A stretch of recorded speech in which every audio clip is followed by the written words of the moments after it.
Rabindranath Tagore, he was born in Calcutta. He was a poet, a freedom fighter, a philosopher, an educator, etc. and a Nobel laureate for literature. And he writes, giving the title Dharmo Moho, which is titled Illusion of Religion, and also the other title, False Religion. He inserts his own religion when he slays a man of another faith. If a man belongs to one religion and kills the man of other religion, then he really insults his own religion.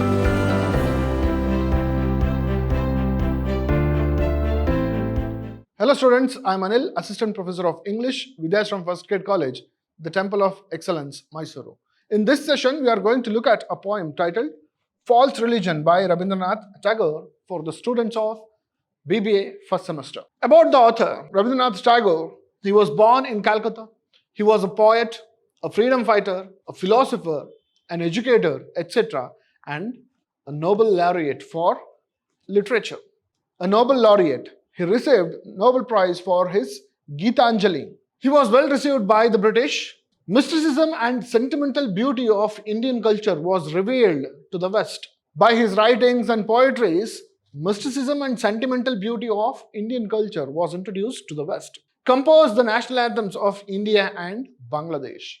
He was the author of two national anthems, one for India and the other one for Bangladesh. So let us go through the poetry. False Religion is the title, F-A-L-S-E, False Religion is the title of this poetry. In your textbooks, it's also given the title, Illusion of Religion.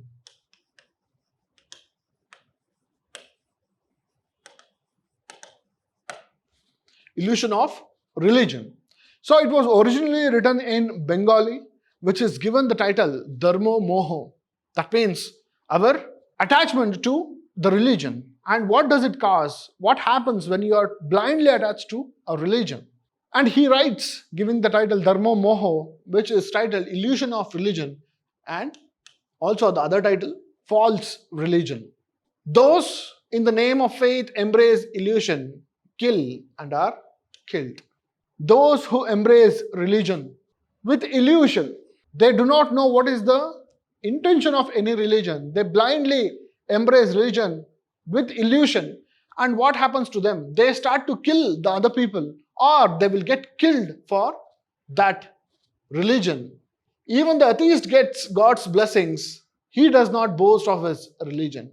Even the atheist who do not believe in any religion or God, he gets all the blessings of God. Why?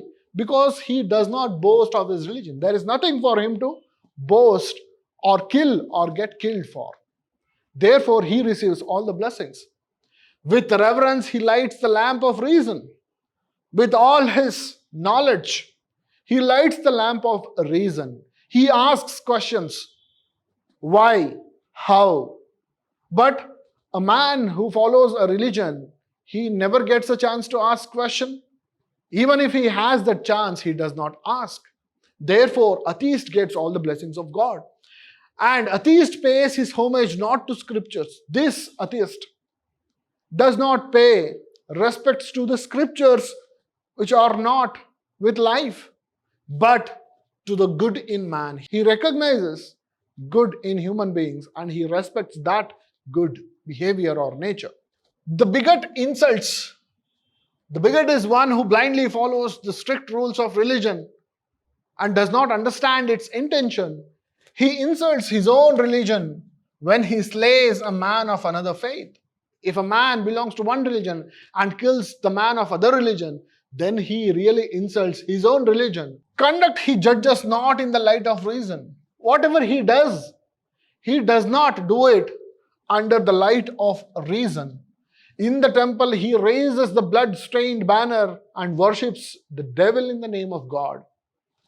In the temple, that means in the holy places, he raises blood-stained banner. That means he raises the banner which are smeared with blood, cruelty, killing one another, and worships the devil in the name of God. So when he does all these things, there is a devil in himself. Therefore, he is worshipping that devil in the name of God. All that is shameful and barbarous through the ages has found a shelter in their temples. I hope you will agree with this statement. All those barbaric things have got shelter in their temples. Those they turn into prisons. So when these things happen in a temple, those temples no longer remain temples. Here, temple does not mean only a temple belonging to one particular religion, the holy places of all the other religions as well. Those that turn into prisons. When they do all these bad things, killing one another under the illusion of religion, they turn those holy places to prisons. I hear the trumpet call of destruction. The time comes with her great broom, sweeping all refuse away. Now the poet says, yes, people may do anything they want, but what does the time do? I hear the trumpet call of destruction. Finally, I hear this, everything is going to be destroyed. Time comes with her great broom. Time comes with great broom. It sweeps all the refuse away. Whatever we do, whatever religion we give birth to, they all are swept away by the great broom of time.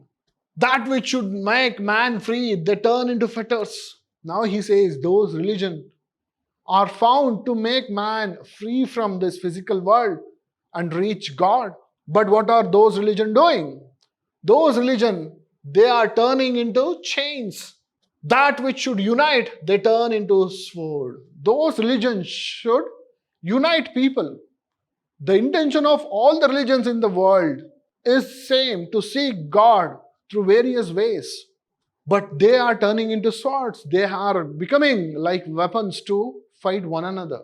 That which should bring love, that is religion. Religion which should bring love from the fountain of the eternal, they turn into prison. Again, those religions which should give us the fountain of love, they turn into prison. And with its waves, they flood the world. They cry to cross the river in a bark riddled with holes. And with its waves, they flood the world. And with all these bad things, they flood the world. They try to cross the river in a bark riddled with holes. People use religions as boats, but those religions are religions with illusion. Those illusions are holes in this boat, which is religion. They try to cross the river in a bark, that is the religion filled with religion with holes. And yet in their anguish, whom do they blame? And in their great pain, great distress, whom are they blaming? They are blaming each other. O Lord, breaking false religion. O Lord, please destroy this false religion. Save the blind. Who are the blind? Those people who are under the illusion of a religion. Break the altar that is drowned in blood. So please break this holy places where people have converted those holy places to prisons. Break these altars stained with blood. Let your thunder strike into the prison of false religion. Let your thunder anger break these prisons and set us free, and bring to this unhappy world the light of knowledge. People need knowledge. They have to understand what a religion is. Then only can we live happily. So here the poet finishes his poetry and gives a strong message to the society.